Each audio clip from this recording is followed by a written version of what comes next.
Kenapa hadis ini yang Ustaz bahaskan? Kami nak mendengar hadis tentang Dajjal dah lahir atau belum? Dajjal dah hadir. Mana bukti Dajjal dah hadir?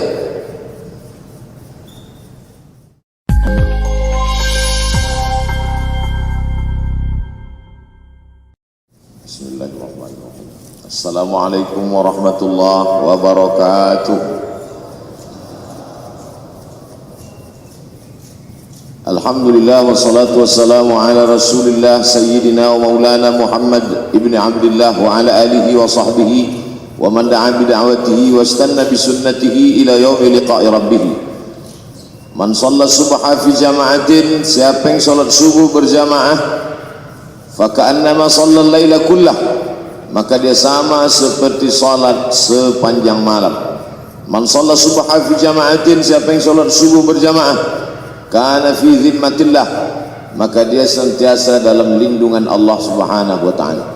Man shalla subha fi jama'atin, siapa yang salat subuh berjamaah, summa qa'ada yadhkurullah, selepas itu dia tetap duduk di masjid berzikir dengan Allah hatta tatlu'a syamsu, sampai terbit matahari. Summa yusalli rak'ataini, kemudian dia salat sunat 2 rakaat, salat sunat isyraq. Kanat lahu ka ajri hajjatin wa umrah, dia dapat pahala seperti haji dan umrah, tamah, sempurna. Hadis riwayat Imam At-Tirmidzi, hadisnya hadisun hasan. Mudah-mudahan kita istiqamah salat subuh berjamaah. Saya dimaklumkan katanya masjid kita yang cantik dan indah ini setiap subuh memanglah ramai seperti ini. Betul? Insya Allah. Tajuk kita fitnah akhir zaman. Fitnah bahasa Melayu artinya tuduhan tak ada bukti, tohmah sebenarnya. Fitnah dalam bahasa Arab, coba kita tengok dalam Al-Quran. A'udzubillahi minasyaitonirrajim. Wattaqu fitnah alladzi la tusibanna alladzina zalamu minkum khassah. Takutlah kamu kepada fitnah yang dia tidak akan menimpa kepada kamu yang zalim-zalim saja. Makna fitnah dalam ayat ini bukan fitnah tuduhan tanpa bukti tohmah. Fitnah dalam ayat ini artinya seksa, azab. Lalu kemudian dalam ayat Al-Quran yang lain pula disebutkan Allah Subhanahu wa taala, laisa 'alaikum junahun an taqsuru minas salati in khiftum ay yaftinakumul ladzina kafaru. Kamu boleh mengqasar salat kalau kamu takut terkena fitnah. Kamu boleh mengqasar salat ketika dalam keadaan musafir, perjalanan panjang, takut diseksa oleh orang kafir musyrik. Kamu boleh mengqasar salat supaya jangan terlalu lama berhenti dikejar musuh. Maka yang 4 rakaat boleh kamu buat 2 rakaat. Fitnah di situ maknanya bukan tuduhan tanpa bukti, tapi makna fitnah adalah seksa. Maka tajuk kita fitnah akhir zaman. Makna fitnah di sini bukan tuduh. Al fitnatu asyaddu minal qatl. Fitnah itu lebih kejam daripada pembunuhan. Bukan fitnah menuduh tanpa bukti, tapi maknanya adalah siksa. Orang yang terkena siksa itu lebih menyakitkan daripada dibunuh. Sebab bila dia dibunuh, sekali pancung mati, selesai. Tapi bila dia tersiksa, maka amat sangat menyakitkan. Itulah maka kata ayat Al-Quran, al-fitnatu asyaddu minal qatl. Fitnah lebih kejam daripada pembunuhan, siksa lebih menyakitkan daripada dibunuh. Kalau disuruh pilih siksa apa pilih bunuh? Dua-dua tak nak. Pilih bunuh. Bunuhlah aku. Bila ada orang disiksa, dipotong tangannya, dipotong kakinya, dipotong telinganya, dipotong hidungnya, disuruh pilih nak mana, atau potong kepala sekali. Baiklah potong kepala sekali, sebab dia tak merasakan siksa. Supaya kita faham tentang tajuk kita ini. Tajuk kita adalah fitnah akhir zaman. Jadi makna fitnah di sini bukan tuduhan tanpa bukti, tapi makna fitnah adalah siksa. Akhir zaman. Kalau ada akhir tentu ada awal. Ada setengah kelompok mengatakan dunia ini tiada berawal, tiada berakhir. Kata dia dunia ini qadim, sama seperti Allah Subhanahu wa taala. Kalaulah dunia ini qadim, tentu ada 2 yang qadim. Ada dua yang kekal abadi. Maka orang yang mengatakan alam ini kekal, tiada berawal, tiada berakhir, dia sudah syirik. Syirik maknanya mengatakan ada dua yang qadim. Allah tiada berawal, tiada berakhir. Dunia tiada berawal, tiada berakhir. Siapa yang mengatakan alam ini tiada berawal, tiada berakhir, maka dia syirik. Orang yang syirik maka tidak diterima amalnya. La in asyrakta, kalau engkau syirik la yahbatanna amaluka. Kalau engkau syirik maka seluruh amalmu akan gugur, tak bernilai di hadapan Allah Subhanahu wa taala. Al-yawma uhilla lakumut thayyibat, hari ini dihalalkan bagi kamu yang baik-baik. Wa ta'amul ladzina utul kitaba halal lakum wa ta'amukum halal lahum. Sembelihan orang Yahudi, sembelihan orang Nasrani ahli kitab halal bagi kamu. Bila kita pergi ke Europe, misal, seumpama kita pergi ke Europe, sampai di sana kita tiada mendapatkan makanan kambing, kerbau, sapi, sembelihan orang Islam. Dulu kata pensyarah saya masa belajar di Maghribi, kata dia dulu ambil master di UK. Waktu itu susah nak mendapatkan sembelihan orang Islam, maka dia cari sembelihan orang Yahudi. Ada tulisannya di situ kosher. Kosher macam label halal, tapi bukan punya orang Islam, punya orang Yahudi. Maka dia ambil daging yang ada tulisan kosher ni, dia potong kecil-kecil, dia masak, dia makan. Kami tanya, Syekh, kenapa makan sembelihan orang Yahudi? Sebab dalam Al-Quran dikatakan al-yawma uhilla lakumut thayyibat, hari ini dihalalkan bagi kamu yang baik-baik. Wa ta'amul ladzina utul kitaba halal lakum, sembelihan orang Yahudi dan Nasrani halal bagi kamu. Menurut mazhab Hanafi, Maliki, Syafi'i. Hanafi, Maliki, Syafi'i. Mazhab Syafi'i, Hanafi, Maliki, Hambali. Hanafi, Maliki, Hambali. Sedangkan mazhab Syafi'i tidak. Sebab kata mazhab Syafi'i, mereka kafir. Mereka kafir. Orang kafir tak boleh dimakan sembelihannya. Laqad kafara alladzina qalu innallaha huwal masih ibnu Maryam. Siapa yang mengatakan Al-Masih anak Maryam itu adalah Tuhan, maka dia kafir. Laqad kafara alladzina qalu innallaha salisu salasah. Kafirlah orang yang mengatakan Allah itu tiga dalam satu, satu dalam tiga. Itu dalil mazhab Syafi'i mengatakan, kecuali yang datuk nenek dia dulu yang memang memegang mazhab itu setelah datang Nabi Muhammad sallallahu alaihi wasallam, mereka bersyahadat. Tapi mengapa menurut mazhab Hanafi, Maliki dan Hambali sembelihan mereka boleh dimakan? Kerana ada tiga persamaan kita dengan Yahudi dan Nasrani. Pertama, sama-sama percaya kepada Allah, walaupun Allah dia berbeza, tapi sama-sama percaya bahwa ada Tuhan, ada Allah. Yang kedua, percaya Allah mengirim Nabi. Yahudi percaya kepada Nabi Musa, Nasrani percaya kepada Nabi Isa. Maknanya Allah mengirim Nabi. Yang ketiga, ini yang menjadi tajuk kita subuh ini, sama-sama percaya bahwa dunia akan berakhir. Yahudi mengatakan dunia akan berakhir, akan kiamat. Nasrani mengatakan dunia pun akan berakhir, hancur, akan kiamat. Bagaimana dengan Islam?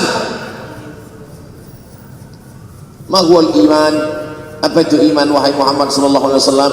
Antu'mina billah, percaya kepada Allah, wa malaikatihi, percaya kepada malaikat, wa kutubihi, percaya kepada kitab-kitab, wa rusulihi, percaya kepada rasul-rasul, wal yaumil akhir, percaya bahwa dunia ini akan berakhir. Wa tu'mina billah, wa tu'mina bil qadri khairihi wa syarrihi, engkau percaya kepada takdir baik dan takdir buruk. 6. Siapa yang tidak percaya kepada rukun iman yang 6, maka dia tidak lagi diakui sebagai umat Muhammad sallallahu alaihi wasallam. Fitnah akhir zaman. Saya nak menjelaskan tajuk kita subuh ini. Fitnah, terjadi banyaknya siksa-siksa. Akhir zaman, di ujung zaman. Menunjukkan dulu ada awal zaman, sekarang ada akhir zaman. Ada awal masa dunia, kita sekarang sudah berada di ujung dunia. Manakala Nabi Muhammad SAW Isra dan Mi'raj, dia melihat dalam perjalanan Isra Mi'raj itu ada seorang perempuan tua yang sedang bersolek. Jadi perempuan tua bersolek ini sudah nampak Nabi sejak masa Isra Mi'raj. Jadi jangan terkejut bila sekarang nampak ada orang tua bersolek. Dah lama dah. Kata Nabi kepada Jibril, apa itu wahai Jibril? Kata Jibril, itulah dunia. Dunia sudah tua, tapi dia tetap juga ingin menampakkan dirinya muda. Dunia ini sudah tua, tak lama lagi akan hancur binasa. Idza sama'un fatarat, langit terbelah. Wa idzal kawakibun tasarat, planet-planet akan hancur berkeping. Wa idzal biharu fujirat, lautan akan meletup naik ke darat, hancur semuanya. Wa idzal quburu bu'athirat, dan kubur akan dibangkitkan. Semua yang ada di dalam tanah ini akan bangkit. Alimat nafsum ma qaddamat wa akharat. Kenapa tanah ini tidak bergulung? Kenapa tanah ini tidak bergoncang? Kenapa kulit tanah ini tetap stabil? Sebab ada pakunya. Seperti kertas yang ditempel di dinding, datang angin kencang, manakala angin kencang datang, kertas tak bergoyang sebab ada pakunya. Apa paku tanah ini? Surah An-Naba juzuk 30. Wal jibala autada, kami jadikan bukit-bukit, gunung-gunung sebagai autada, pasaknya. Kalau kita membuat kemah, ada tiang, tiang ini bergoncang. Bagaimana supaya tiang ini tidak bergoncang? Pasang pasak-pasak di tepi tiang. Pasak dunia ini adalah bukit-bukit. Kalau kita menengok ada bukit, maka sebenarnya sepertiganya saja yang ada di atas. Bukit yang besar di atas itu sepertiga, 2/3 bukit terhunjam, tertanam ke dalam tanah. Wal jibala autada. Tapi sampai masanya nanti bukit ini akan tercabut. Wa takunul jibalu kal ihnil manfush. Wa takunul jibal, bukit-bukit kal ihni, seperti bulu kambing. Manfush, bulu kambing yang dihembus angin. Hebatnya ayat-ayat Al-Quran itu, Allah memilih kata-kata sesuai dengan keadaan. Sembayang malam berat, nak jaga tidur malam berat. Kata berat bangun malam itu mengucapkannya pun berat. Wa minal laili fatahajjad, tahajjud berat. Sebagaimana beratnya jaga tengah malam, begitu Allah pilihkan kata yang berat, tahajjud berat. Wa takunul jibalu kal ainil manfush. Wa takunul jibal, bukit-bukit, gunung-gunung yang besar, yang berapi, kal jibal, kal ihni, seperti bulu kambing. Manfush, nun berjumpa dengan fa, fa mengeluarkan angin, shin pun menghembuskan angin. Ambil bulu kambing, letakkan di tapak tangan, kal ainil manfush, sebagaimana terbangnya bulu kambing dari tapak tangan yang dihembus angin, begitulah gunung-gunung akan tercabut. Kalau gunung-gunung yang besar, gunung yang dari batu, gunung yang berapi, yang mengeluarkan lahar, itu tercabut dari tanah seperti bulu kambing dihembus angin, bagaimana agaknya kita nanti? Tak tahu tak macam mana. Macam butiran debu-debu, macam butiran tepung yang dihembus angin kencang. Wataran nasa sukara, selepas gunung-gunung itu tercabut lalu tanah ini bergoncang, kau lihat manusia macam mabuk.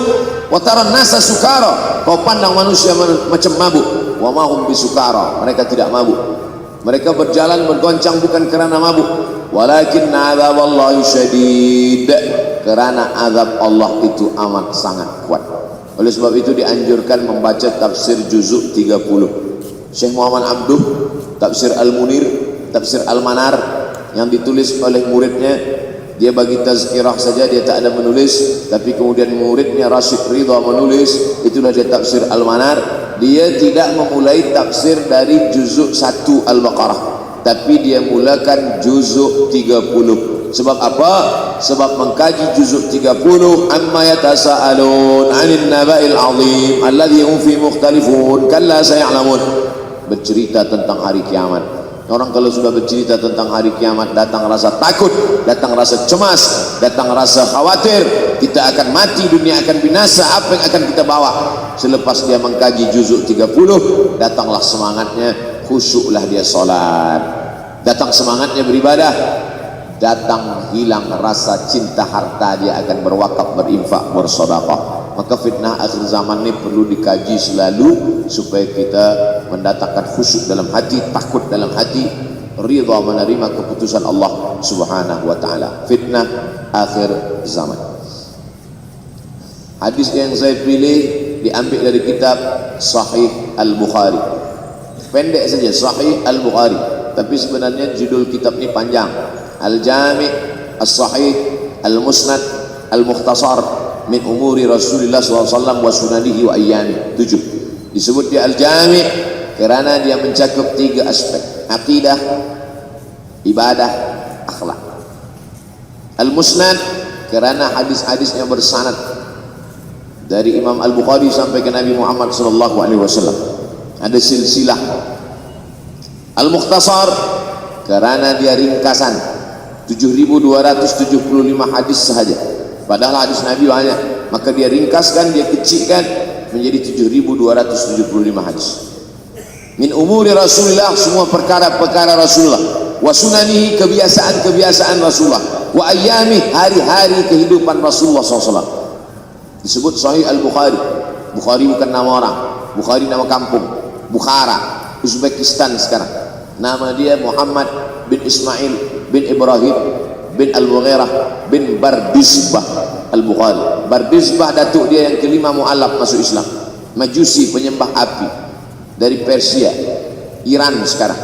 Muhammad bin Ismail bin Ibrahim bin Al-Mughirah bin Bardizbah. 16 tahun berkeliling, 16 tahun berkeliling Makkah, Madinah, Syam, Suriah, Mesir, balik, barulah kemudian dia menyampaikan hadis-hadis Rasulullah SAW. 16 tahun belajar hadis, baru dia mengajar hadis. Kita sekarang 16 kali masuk, itu pun ada 2-3 kali tak datang sebab jam. Selepas itu nak mencuba mengajar hadis dan berkata, kalau Bukhari mengajar hadis, aku pun boleh mengajar hadis. Bukhari makan, aku makan. Bukhari minum, aku minum. Bukhari manusia, aku manusia. Bukhari mengajar hadis, aku mengajar hadis. Betul. Tapi Bukhari mengajar hadis dari kepalanya, kita mengajar hadis dari laptop. Mati laptop, hilang hadis. Oleh sebab itu maka Imam Al-Bukhari, Masya Allah, tabarakallah, berapa hafazan hadis Imam Al-Bukhari? 600,000 hadis, 600,000 hadis. Lalu kemudian dari 600,000 hadis dia buang hadis-hadis dhaif, dia buang hadis-hadis maudhu', akhirnya 300,000 hadis. Dari 300,000 itu dia kecilkan lagi menjadi 7.275 hadis. Itulah yang dikaji oleh umat Islam dari mulai Maghribi hinggalah ke Semenanjung Melayu. Mudah-mudahan anak cucu kita ada yang menghafaz dan mengajarkan hadis-hadis Sahih Al-Bukhari, insyaallah. Diambil dari kita, diambil dari bab zuhurul fitan. Zuhur, muncul, tampak, datang. Fitan, jamak dari kata fitnah. Fitnah 1, 2 fitnatan, 3 fitan. Diriwayatkan dari as-sahabi al-jalil, sahabat yang mulia bernama Abdurrahman, ayahnya Sakhar, kampungnya Dus. Nama lengkapnya Abdurrahman bin Sakhar Ad-Dusi. Kerana selalu membawa kucing dipanggil Abu Hurairah. Nabi memanggil dia, ya Abahir, wahai bapa kucing. Ya Abahir, wahai engkau orang yang selalu membawa kucing. Hatinya lembut, tak sampai hati dia menengok ada kucing tak makan, dia bagi makan. Abu Hurairah radhiyallahu anhu. Apa kata Abu Hurairah radhiyallahu anhu? Aku mendengar Nabi SAW bersabda, di antara tanda-tanda dekatnya hari kiamat itu adalah, dalam hadisnya ada 5. Yang pertama, yataqarabuz zaman. Zaman, masa, waktu makin pendek, makin singkat, makin tak terasa. Dulu nampak budak-budak, sekarang dah jadi mak budak-budak. Dulu nampaknya lama zaman masa, sekarang cepat saja. Dari pagi ke petang, petang ke pagi, pagi ke petang, petang ke pagi. Bahkan sekarang ada pula orang yang tak tahu petang, tak tahu pagi. Pagi tidur, petang tidur. Tak terasa saya ini sudah 8 kali datang ke Kuala Lumpur. Awal-awal sekali 2014, 2015, 16, 17, 18, 19, 20. Sudah kali yang ke-7. Saya datang setahun sekali saja, setiap bulan Februari. Bulan Februari datang, rupanya dah yang ke-7 kali. Bulan Februari ini saya bagi tahu supaya kita semua faham, saya datang bulan Februari, supaya tak datang balik. Sekali datang dari tarikh 2 hingga 9, pusing, balik.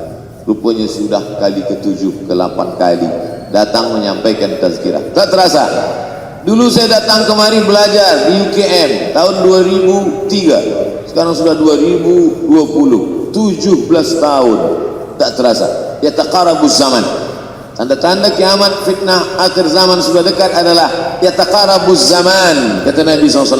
Waktu tak terasa. Tak terasa dah engkau dah datang. Tak terasa waktu begitu cepat engkau sudah datang saja nak menagih hutang.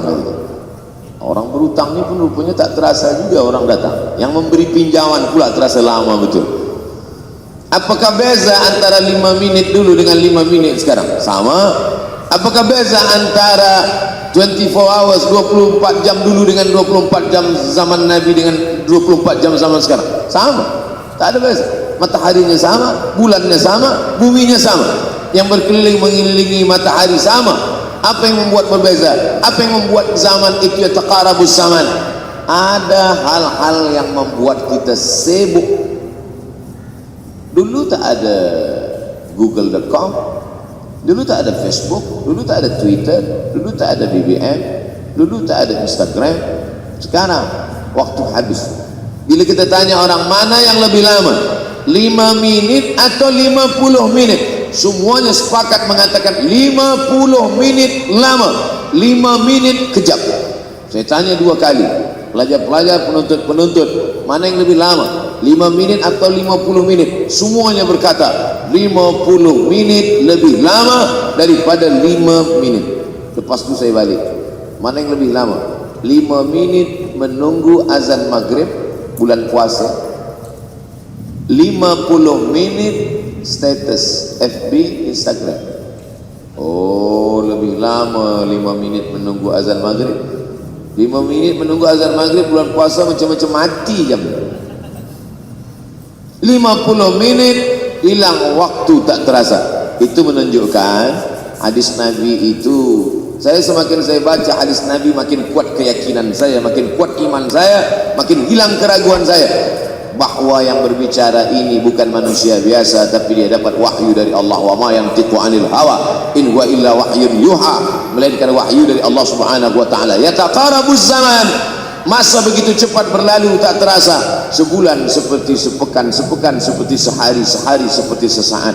Akhirnya kita pun kehilangan waktu, habis. Saya Ustaz Abdul Samad, memang zaman ini tak terasa cepat betul. Rasa-rasa kejap dah bulan Ramadan, tak terasa baru saja Idul Fitri dah masuk pula lagi. Masya Allah, begitu cepatnya masa berlalu. Maka jangan sampai saya semakin saya baca hadis ini semakin kuat keyakinan saya bahwa Nabi Muhammad sallallahu alaihi wasallam mendapat wahyu dari Allah Subhanahu wa taala. Semakin kuat keyakinan dan keimanan. Kenapa? Seandainya Nabi berkata zaman nanti di akhir zaman itu semakin cepat, semakin dekat, semakin berlalu tak terasa, tapi kemudian zaman yang kita lalui tak sama seperti yang dikatakan Nabi.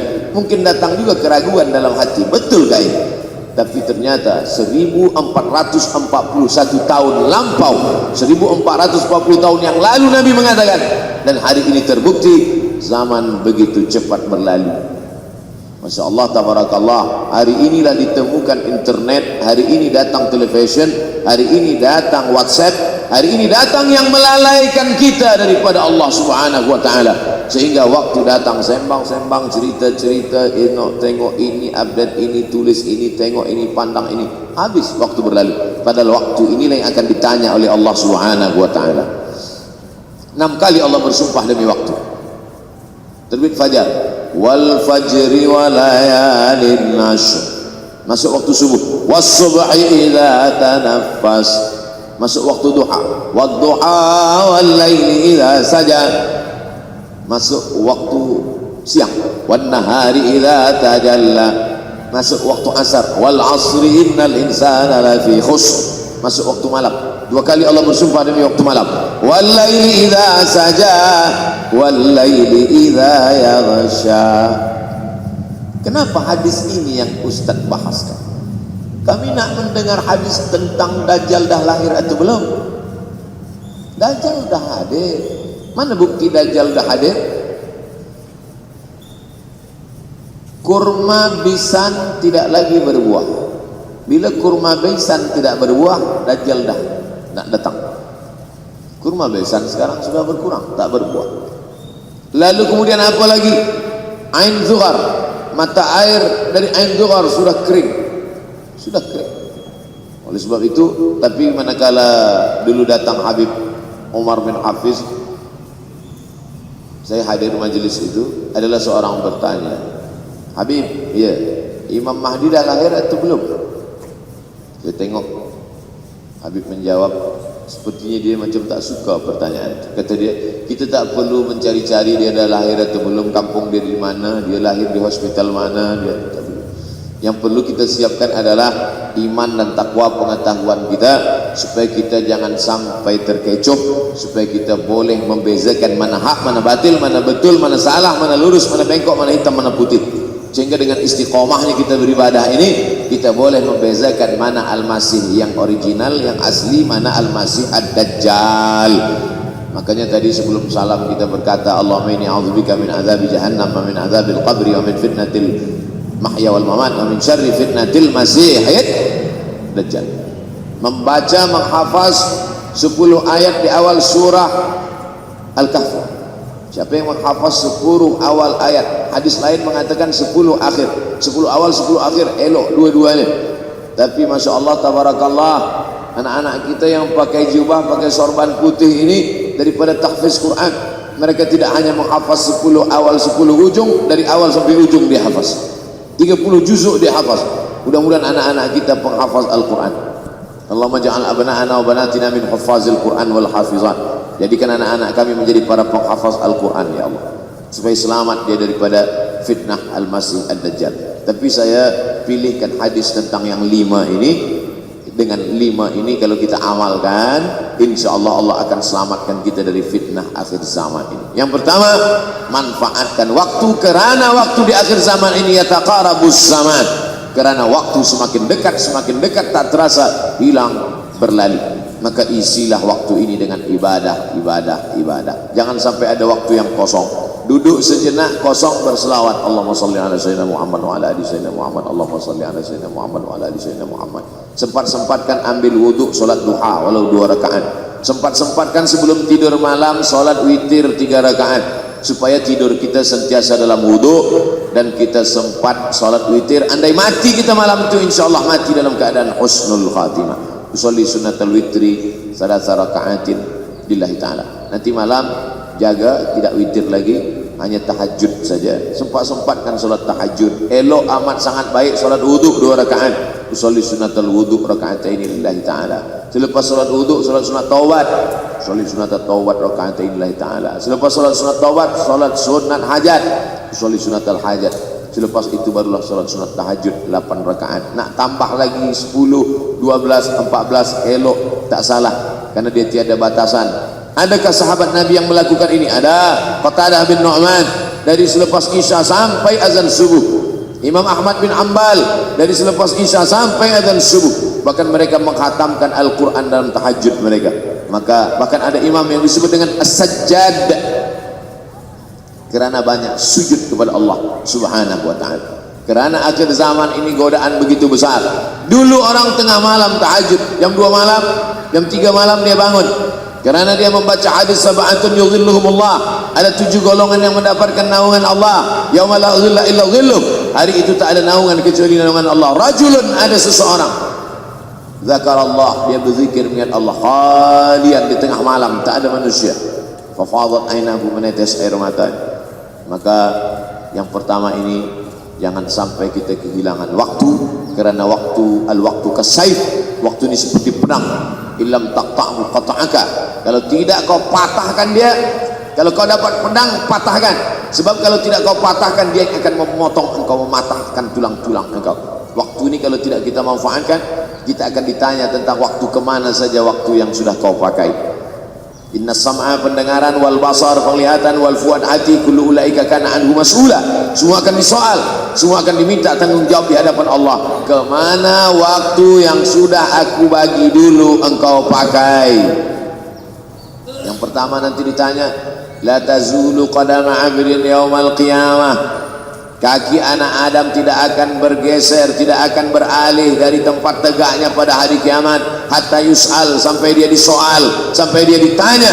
La tus'alunna yauma idzin 'anin na'im. Banyak yang akan ditanya nanti, tapi Nabi bagi tahu di antara yang akan ditanya dari sekian banyak nikmat itu 4. Yang pertama, an umrihi fima afnah. Umur kemana engkau habiskan? Hari ini ada anak-anak muda belia umurnya 17 tahun. 17 tahun habis menghafaz Al-Quran. 17 tahun habis iktikaf dalam masjid. 17 tahun habis berzikir, berjubah, bersorban, mengabdikan ilmu, berkhidmat kepada ulama. 17 tahun habis.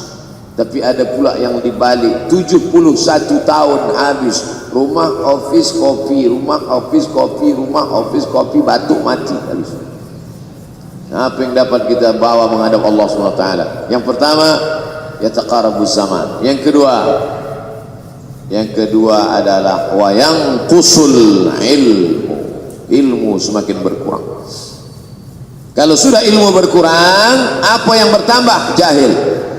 Kalau ilmu bertambah, jahil berkurang. Kalau ilmu berkurang, jahil bertambah. Mana ada orang jahil cakapnya didengar orang? Saya dulu awal-awal membaca hadis ini, wayang kusul ilmu berkurang, jahil bertambah. Rasanya tak mungkin, tak logik, tak masuk akal. Mana ada orang tak berilmu cakap dia didengar? Sekarang baru saya faham. Dulu orang tak berilmu ditinggalkan orang. Sekarang orang tak berilmu asal dia pandai berbicara, dia akan didengar orang. Bahkan orang jahil pula punya channel. Apa namanya? Jahil.com. Orang jahil punya channel, banyak pula follower dia daripada follower kita, banyak pula viewer dia daripada viewer kita. Sebab apa? Sebab yang menyaksikan tiada berilmu, yang berbicara tiada ilmu. Oleh sebab itu maka kita galakkan menuntut ilmu di majlis-majlis ilmu. Untuk apa Abdul Somad sudah berumur 43 tahun pun masih pergi juga lagi ke Sudan belajar? Apa yang nak dicari? Tak lain tak bukan, mudah-mudahan kita termasuk orang yang sampai akhir hidupnya mencari ilmu, insyaAllah. Saya datang kemari bukan niat mengajarkan ilmu, saya datang ke Malaysia tetap niatnya belajar mencari ilmu. Man salaka tariqan, siapa yang melangkahkan kaki melalui suatu jalan, yaltamisu fihi ilman, siapa yang melalui suatu jalan niatnya untuk mencari ilmu, sahalallahu lahu bihi tariqan ilal jannah, dimudahkan Allah jalannya menuju surga. Inna Allah la yantazi'ul ilma intiza'an. Inna Allah la yanzi'ul ilma intiza'an. Allah kalau mencabut ilmu, bukan macam mencabut pokok kayu dari tanah. La yantazi'ul ilma intiza'an. Allah tidak mencabut ilmu macam mencabut pokok kayu dari tanah hingga ke akarnya, tidak. Lalu bagaimana ilmu ini dicabut? Biqabdil ulama. Dengan matinya ulama, maka habislah ilmu. Meninggal Imam Syafi'i, berpulang ilmu. Meninggal Imam Nawawi, berkurang ilmu. Meninggal Imam Fulan, berkurang ilmu. Maka yang hadir adalah al-juhala. Yang lebih menakutkan lagi adalah al-juhala bi thawbil ulama. Orang jahil dengan pakaian ulama. Abdul Somad tidak mengatakan dirinya ulama. Saya selalunya membacakan ayat Quran, membacakan hadis Nabi, menyampaikan fatwa ulama. Tak pernah saya berteramah, bertausiah. Menurut saya, siapa saya? Siapa kita? Syafi'i manusia, saya manusia. Syafi'i boleh berfatwa, saya juga boleh berfatwa. Imam Syafi'i berfatwa Al-Quran 30 juzuk dalam kepala dia. Kita juzuk 30 pun kadang-kadang hilang. Imam Syafi'i balik dari masjid ke rumah, dia tutup telinga. Datang orang bertanya, Syafi'i, ya, kenapa engkau tutup telinga? Sebab bila aku dengar dari masjid ke rumah, semua yang aku dengar masuk tu semua aku ingat. Aku takut dia ingat di dalam, maka aku tutup. Kita yang saya sampaikan tadi pun tak ingat. Oh, ustaz mengejek kami. Enggak. Jangankan yang mendengarkan, yang bercakap pun tak ingat. Nasib baik datang orang Jepun mengingatkan kita. Nah, ini Nama dia Sony. Manusia ini lupa. Oleh sebab itu maka yang kedua akhir zaman, wayang pusul ilmu makin kurang.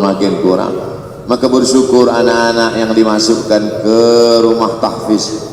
Kalau ada rumah tahfiz di kampung biasa, kalau ada rumah tahfiz di desa, dusun biasa, tapi ada tahfiz di tengah kota besar Kuala Lumpur, masih ada lagi rumah tahfiz Quran. Siapa yang mewakafkan rumah tahfiz? Siapa yang memberikan beras? Siapa yang memberikan duit? Siapa yang memberikan belanja? Siapa yang mengirimkan ustaz? Masya Allah, tabarakallah. Maka ini semua mudah-mudahan kita istiqamah semuanya insyaallah. Supaya apa? Supaya lahirlah anak-anak kita yang alim, berilmu. Karena ini makin banyak orang jahil, al-tau bi ghairi ilmin, memberikan tazkirah fatwa tanpa ilmu, dhalla wa adalla, dhallu wa adallu, sesat, menyesatkan. Kalau setakat sesat saja, ini sudahlah sesat, menyesatkan. Nauzubillah. Masuk yang ketiga. Yang ketiga adalah wayang kusul ilmu, setelah habisnya ilmu ini semua dicabut oleh Allah Subhanahu wa taala. Lalu kemudian setelah ilmu dicabut Allah Subhanahu wa taala, wa yulqas syuh.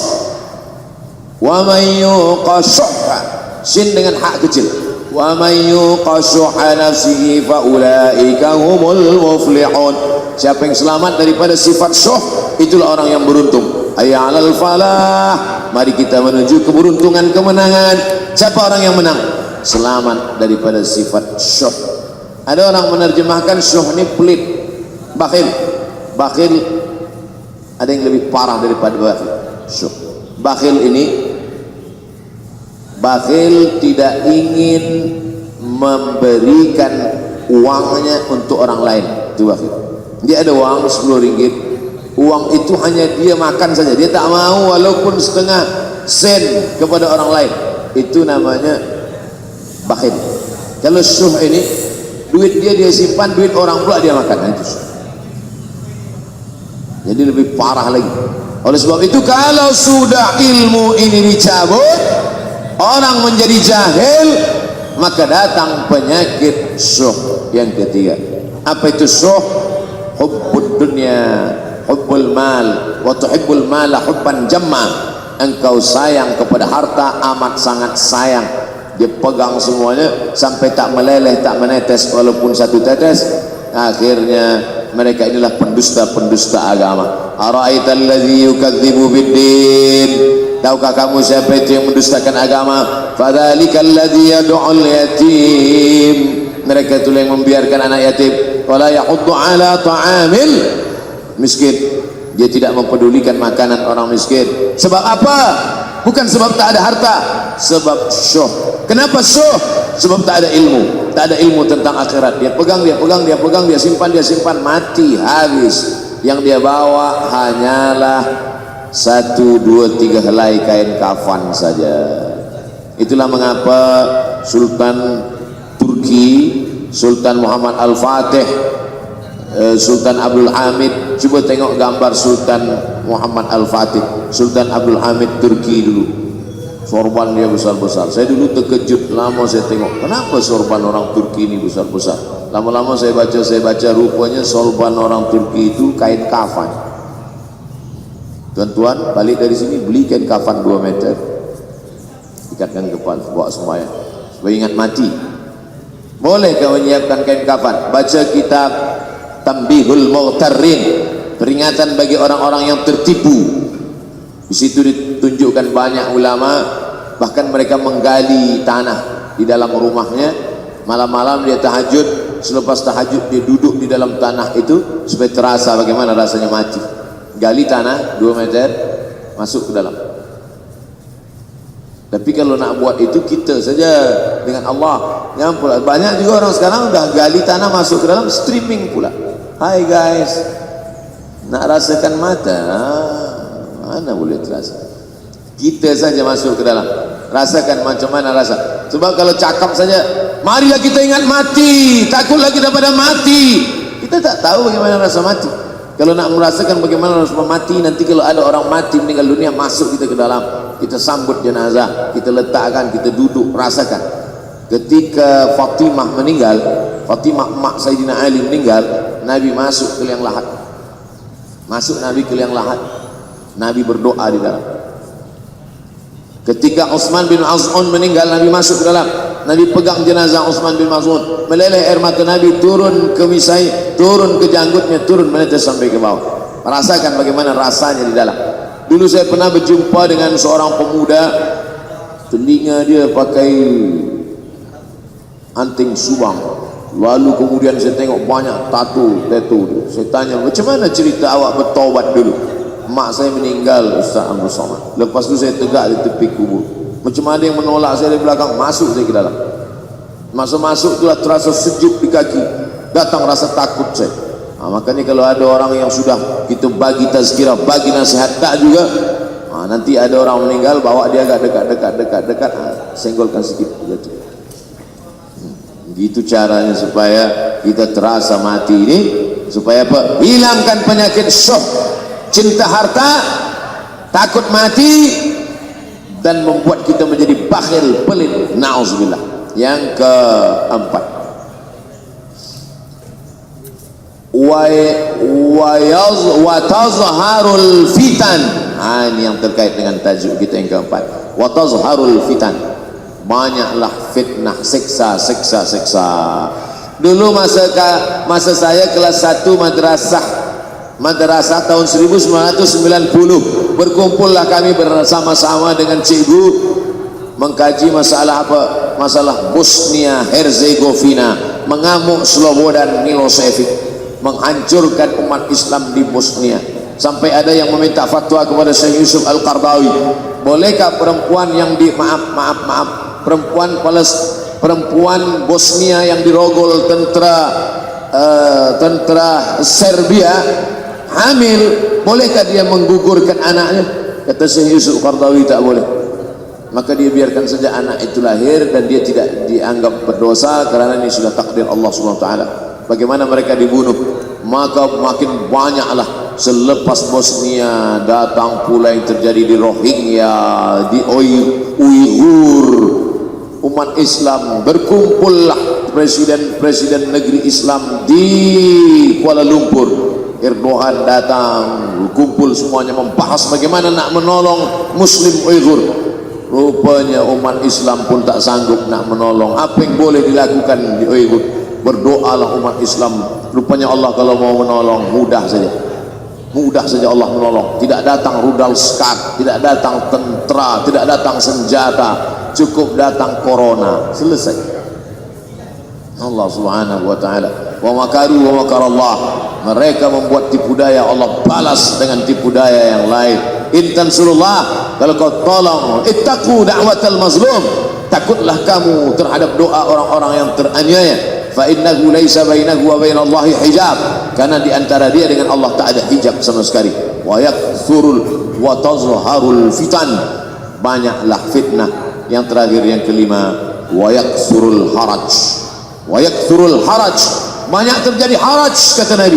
Sahabat pun bertanya, ya Rasulullah, wa mal haraj? Apa haraj itu ya Rasulullah? Kata Nabi SAW, al haraj al qatlu. Nanti di akhir zaman itu akan banyak pembunuhan. Dulu pun banyak juga pembunuhan, tapi tak banyak sekarang. Pembunuhan di Palestin sampai sekarang tak berakhir. Pembunuhan Rohingya tak berakhir. Pembunuhan di Uyghur, pembunuhan.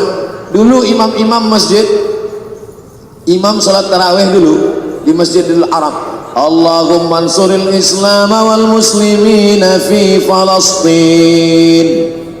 Dulu satu, selepas itu bertambah, Allahumma ansuril Islam wal muslimina fi Palestin wa Suriah. Selepas itu bertambah lagi, Allahumma ansuril Islam wal muslimina fi Palestin wa Suriah wal Yaman. Selepas itu bertambah wa Uyghur, wa akhirnya wa fi kulli makan. Semakin bertambah. Oleh sebab itu maka ini di antara fitnah akhir zaman. Man lam yahtam bi amril muslimin falaysa minhum. Selepas kita kaji hadis ini, Apa tujuan kita? Tujuan kita semakin menguatkan keyakinan, banyak-banyak beribadah, nasihatkan anak menantu, sahabat, jiran, tetangga supaya semakin istiqamah menjalankan syariat, rajin-rajin sholat berjamaah, banyak-banyak berzikir, hatamkan Al-Quran, banyak-banyak berinfak, banyak-banyak bersedekah. Andai mati kita, insya Allah mati dalam keadaan husnul khatimah. Saya dimaklumkan bagi tazkirah 40 menit saja. Tadi saya mulai pukul 7 kurang 10, sekarang sudah 7.32. Corruption 2 menit.